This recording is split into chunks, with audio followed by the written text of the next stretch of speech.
Hello and welcome to week 5 of the ordinary differential equations course.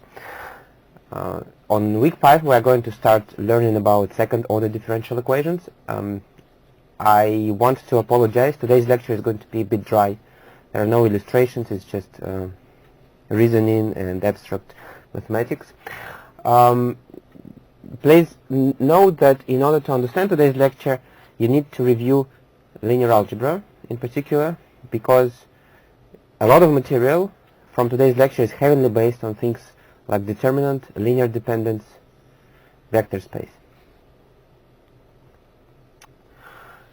Let's do a little bit of revision first. So recall that we've learned a general form of a second order differential equation, of a first order differential equation.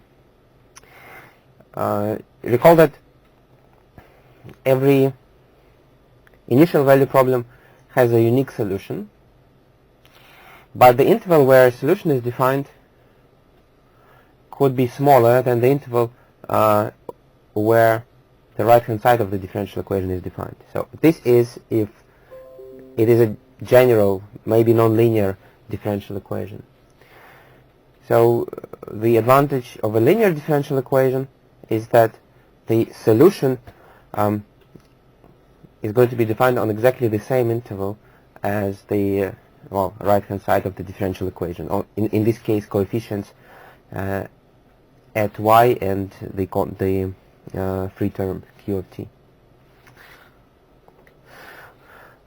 So we didn't really pay any particular attention to linear first order differential equations with constant coefficients, but of course it is possible that these p of t and q of t are constant, right? So in this case we are going to denote them by just a and b. So the absence of t tells you that they are constant.